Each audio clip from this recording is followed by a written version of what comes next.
Voilà, bonjour à toutes et bonjour à tous. Donc je tenais par cette vidéo, vous partager ce que j'ai expérimenté avec le Christ il y a un peu plus de 15 ans maintenant et vous dire qu'est-ce que Jésus a changé dans ma vie. Avant ça, je vous citerai deux versets qui résument un peu ce que Christ a fait pour moi, mais pour chacun d'entre nous. Alors ce premier passage se trouve dans l'épître de Jean au chapitre 4 et au verset 9. Voici comment Dieu nous a montré son amour. Il a envoyé son Fils unique dans le monde pour que nous vivions par lui. Alors, l'amour, qu'est-ce que c'est? Ce n'est pas nous qui avons aimé Dieu, c'est lui qui nous a aimés. Il nous a tellement aimés qu'il a envoyé son Fils, Jésus. Celui-ci s'est offert en sacrifice pour nous. C'est pourquoi Dieu pardonne nos péchés. Et puis le deuxième texte qui se trouve dans Romains 5 et le verset, on peut commencer par le verset 5, plutôt 6. Oui, quand nous étions encore sans force, le Christ est mort pour les gens mauvais, les gens pécheurs. Déjà, pour une personne juste, on ne serait guère prêt à mourir, mais pour une personne qui fait le bien, on aurait peut-être le courage de mourir. Mais voici comment Dieu a prouvé son amour pour nous. Le Christ est mort pour nous, et pourtant nous étions encore pécheurs. Donc voilà les deux versets qui me servent de support pour vous raconter ce que Christ a fait dans ma vie. Donc on l'a lu ensemble. Christ nous aime, mais non seulement il nous aime, mais il a prouvé sur cette croix.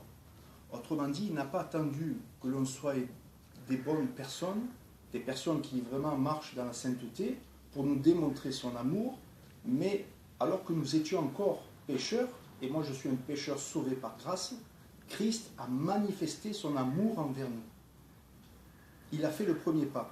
C'est lui qui a pris l'initiative de venir nous sauver. J'ai vécu dans un foyer qui n'était pas chrétien, loin de là, avec un père qui avait une double vie.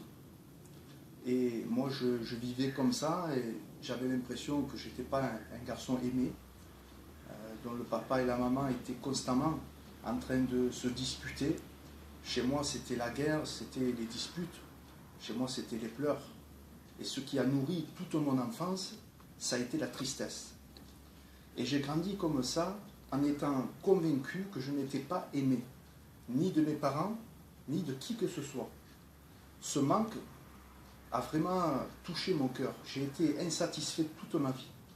J'ai vécu comme si j'étais quelqu'un de négligé, de méprisé, et sur qui finalement personne ne comptait. Alors voilà le contexte de mon enfance, et puis j'ai grandi, j'ai essayé de faire ma vie, je me suis marié, j'ai eu des enfants, et pourtant cette blessure qu'il y avait dans mon cœur n'est jamais partie, parce que j'ai vécu avec ce sentiment de ne pas être aimé. Alors j'ai nourri tout un tas de pensées, de mauvaises pensées, et jusqu'à plus croire à rien, à avoir plus d'espérance. Pourtant j'avais un travail, j'avais une situation, j'étais marié avec des enfants, mais quand le soir eh bien, je me retournais, je pensais à la mauvaise vie que j'avais eue, à la mauvaise enfance que j'avais reçue. Et ça me mettait mal à l'aise, j'étais angoissé, j'étais toujours triste. Jusqu'au jour où j'ai entendu une voix qui me disait « Suicide-toi ». Je suis tombé en dépression, je suis tombé dans les traîneurs. J'ai pris des cachets, je me suis drogué, j'ai pris de l'alcool pour tout oublier.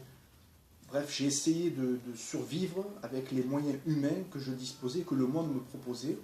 Pourtant, j'avais une petite foi, je croyais en Dieu à ma façon, mais cette foi-là n'était pas suffisante, je n'avais pas de relation avec le Christ réellement. Et du coup, je me suis enfoncé dans mon désespoir, et cette voix est venue me hanter en me disant « Suicide-toi, regarde bien, ta famille ne t'aime pas, tu n'es même pas aimé de Dieu, personne ne t'aime. » Et malheureusement, j'ai cru à cette parole qui était une parole de mort, une parole qui venait du diable, pour que j'en termine avec ma vie. Mais entre-temps, on m'avait parlé de Christ, on m'avait dit que Christ était mort à la croix pour moi parce qu'il m'a aimé et parce qu'il m'aime encore. Alors il y avait toujours cette lutte entre la parole que j'avais reçue du diable qui me disait suicide-toi et tes problèmes termineront. Et l'autre parole que j'avais reçue, une parole de vie, qui me disait Jésus t'aime et il est mort pour toi, il a donné sa vie pour toi. Alors j'étais partagé. Et donc le besoin était tellement grand. Ma famille m'avait parlé de Christ et je ne voulais rien savoir de ça. Et jusqu'au jour où vraiment ma vie a basculé. Ce jour-là, j'ai décidé de mourir. J'ai décidé de mourir, mais il y avait encore cette petite parole que Dieu m'a rappelée, qui me disait qu'il m'aimait. Alors j'ai dit, eh bien voilà, on va faire quelque chose. Si Dieu existe, si vraiment il m'aime, eh bien il va le prouver. Comme nous avons lu le texte ensemble, Dieu l'a prouvé. Et à ce moment-là, je prie, parce que je ne savais vraiment pas prier, je priais avec mon cœur, avec ma tristesse, avec tout ce que j'étais, et je disais, voilà, Seigneur, il y a une église évangélique juste en bas de chez moi. Eh bien, si c'est la vérité, je vais aller pour la première fois dans cette réunion, et si dans cette réunion-là, je ne te rencontre pas et que tu ne me touches pas, eh bien, je me tuerai au jour même. Et j'avais décidé dans mon cœur de le faire. J'avais préparé en avance les personnes qu'il fallait voir pour me fournir une arme, et j'allais le faire. J'allais le faire, j'avais pas peur de le faire, parce que pour moi, c'était le dernier espoir. Et du coup, en faisant cette prière, en disant, Seigneur, voilà, si je ne te rencontre pas, je me tue, je rentre dans une église, donc cette église évangélique, et puis finalement, j'ai senti quelque chose que je n'avais jamais ressenti autrefois. J'ai senti vraiment une présence que je ne connaissais pas, et puis je me suis assis sur la chaise, tout au fond, et je commence à fondre en larmes. Je n'ai pas compris ce qui m'arrivait au début. J'ai senti une présence très particulière. C'est difficile à trouver des mots et à décrire ce que j'ai ressenti à ce moment-là, mais c'était une présence bonne, remplie d'amour pour moi, que je n'avais jamais expérimenté ça dans ma religion. Et puis, il y avait un verset qui m'a touché. C'est pour moi un des plus beaux versets. C'est dans le livre de Jean, chapitre 4, verset 8, qui est écrit donc « Dieu est amour ». Et ce verset, je ne sais pas pourquoi, c'est sûrement parce que j'avais besoin de ça, a vraiment percuté mon cœur. J'ai senti quelque chose de spécial qui bouillonnait en moi.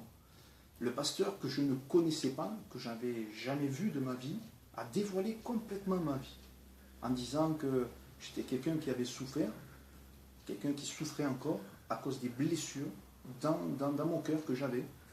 Et puis ces paroles-là, je me suis dit d'où ça sort, parce que je n'ai jamais vu le pasteur en question, et il dévoile ma vie, je n'ai pas compris. Et puis, au fur et à mesure de la réunion, j'ai senti vraiment quelque chose, la paix de Dieu qui est descendue sur moi. J'ai senti son amour, sa présence, vraiment quelque chose de réel. Ce n'est pas quelque chose qu'on m'a dit, c'est quelque chose que j'ai vécu moi, que j'étais vraiment dans la réalité. Et puis une voix s'est fait entendre à moi. Cette fois-ci, c'était une voix bonne. Autrefois, j'avais entendu une voix mauvaise qui me disait « suicide-toi ». Et cette fois-là, ce jour-là, j'ai entendu une voix qui me disait « Philippe, je t'aime d'un amour éternel ». Et ça, c'était la voix de Dieu. J'ai compris que c'était la vérité. J'ai compris